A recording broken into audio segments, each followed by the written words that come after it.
mbokkee ndornot yi saxoo di seetaan NDC TV Sénégal dal leen ak jàmm ci xibaar li ci gën a fës muy communiqué boo xamante ni waaye Yewwi Askan Wi ñoom ñoo ko génne di ci jàmbaaraamu tuuma kii di président APR loolu lañ bind sax ci communiqué bi président APR ñoom daal ñi ngi xam leen daal Macky Sall ginnaaw bi nga xam ne élection yi jàll na daal waaye Yewwi Askan Wi duma ci duma yu métti yi waa Benno Bokk Yaakaar daal ñoom waa Yewwi Askan Wi ñi nga xam ne Macky Sall mënul déserter défaite boobu daal ba léegi ba tax na mer moo xam ne daal jox na ndigal kii di Antoine Diome mu fexe daal ak fu mu ko mën a jëlee daal fexe ba indil ko li nga xamante ni mooy 82 député fexe daal ñoom jënd ci député yi nga xamante ni waaye Yewwi Askan Wi ñoo ko moom ngir indi leen seen bopp ngir am li nga xamante ni mooy 83 toogu pour am li nga xam ni mooy majorité waaye loolu yëpp nag waaye Yewwi Askan Wi ñi nga xam le ni fi ñu ko bëgg a jaare mooy yokku suffrage ñi nga xamante ni ñoo wote maanaam yokku chiffre ñi nga xamante ni danoo vote ba pare nag ñi ngi ko bëgg a amale ci ay dëkk yu mel nii mooy Matam Podor Kanel ak Ranérou maanaam fexe tamit ba nga xamante ni ci waa Yewwi Askan Wi am ci ay député ci waa Yewwi Askan Wi yoo xamante ni dinañ jóge ci Yewwi Askan Wi ñoo ci ñoom ba tax ñoom ñi am li nga xamante ni mooy majorité ca loolu yëpp nag mi ngi ko fas yéene defee ko di jaay doole ñoom waa Yewwi Askan Wi nag ñi nga xam le ni Macky Sall pexe yi yëpp muy teg ñi nga xamante ni ñoom ñoo yor wàllum justice bi ci réew mi dañ ko koy valider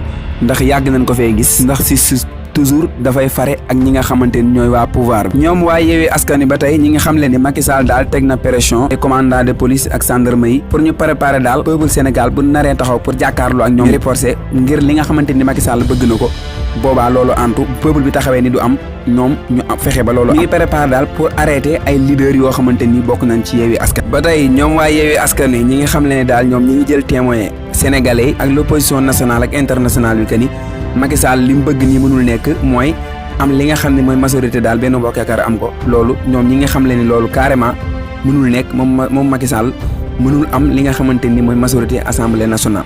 ñoom waa Yewwi Askan Wi daal lii leen xamle ci seen communiqué bi. Martin Faye nekk journaliste foofu ca RTS moom daal mi ngi corriger ki nga xamante ni mooy directeur général am RTS di Racine Talla mi nga xam le ni daal ñoom keroog jour élection yi daal ñoom ñi ngi doon def seen liggéey toute la journée di analyser li nga xamante ni ñoom la résultat yi doon développé ba ci guddi gi daal ñu commencé joxe li nga xamante ni mooy résultat yi maam bay def seen jàngat daal di xam le ne cohabitation war naa mën a am ci élection yi ci la ko Racine Talla dégg daal di woote direct ci télé bi di xam le ni li ngeen di wax ni tegu leen ko fenn cohabitation wërta mën a am loolu du wax essence yi ci kanam tuuti bu 0 heure jotee kii di Mimi Touré dina jàkkaarloo ak taskati xibaar yi dina joxe résultat officiel yi nga xamante ni Benno Bokk Yaakaar am na ko kani Benno Bokk Yaakaar am na majorité largement moom Martin Faye nag mi ngi ñaawlu kàddu yooyu bu baax a baax kani Racine Talla daf leen di yàqal seen liggéey ndax di toute la journée dimanche bi yëpp ñoom dañoo doon def ay édition spéciale di wane lépp li nga xamante ni am na ci jouru élection yi waaye Racine Talla ci guddi gi dafa woote daal loolu daal moo saboté seen liggéey moom Martin Faye moo xam le lii ci compte Twitter waaye nag mbokk yi ku gis jëf ju woyee di ji jëf ju ñaaw ji nga xamante ni Racine Talla def Ousmane Sonko dafay am dëgg seen kaw ndax yàggul dara ci jamonoy élection yi rek ci jamonoy campagne bi rek Ousmane Sonko mi ngi doon yëkkati ay kàddu di ko jëmale ci RTS ñëpp naan Ousmane Sonko lim def waru koo def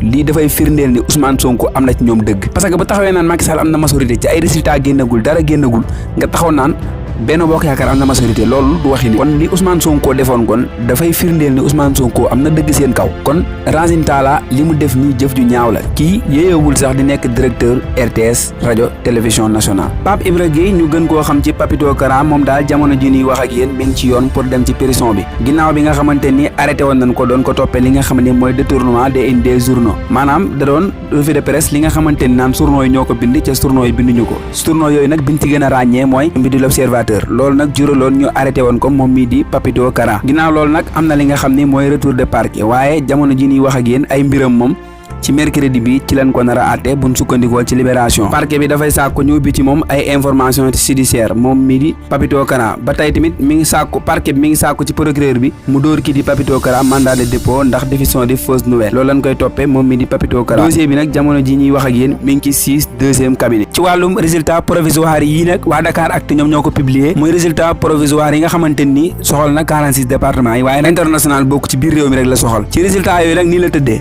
boo ko xoolee Benno Bokk Yaakaar dafay am 46,64% day nekk kon 1,489,774 voix moom la Benno Bokk Yaakaar am Yewwi Askan Wi moom mi ngi fi am 33,20% boo ko boolee ci ay voix lépp dafay nekk 1,60,288 voix moom la Yewwi Askan Wi am waa Wallu Sénégal ñoom ñu ngi fi am 14,04% boo ko xoolee dafay nekk 448,566 voix moom la fi wàllu Sénégal am. boo jëlee li wàllu am boole ko ak li Yewwi Askan Wi am ci sur le plan national l'intercoalition bi moom mooy jiitu Benno Bokk Yaakaar waaye résultat yooyu nga xamante nii waa Dakaractu joxe nañ ko soreewul ak yi nga xamante nii Xalaat TV moom la publier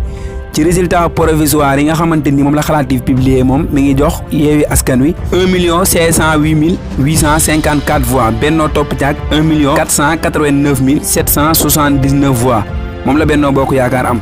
Wallu Sénégal topp ci ak 54 296 Pape Djibril Fall les serviteurs topp ci ak 51 323 voix Bokk Gis Gis 43 378 voix coalition buntu bi topp ca ak 25 617 voix Naataange Askan Wi topp ca ak 20 129 voix lii mooy résultat provisoire yi nga xamante ni moom la Xalaat TV publié waaye nag lu soxal résultat officiel yi buñ sukkandikoo ci journal yi liñ xëy bind tey niki vendredi ci la résultat officiel yi nar a génn.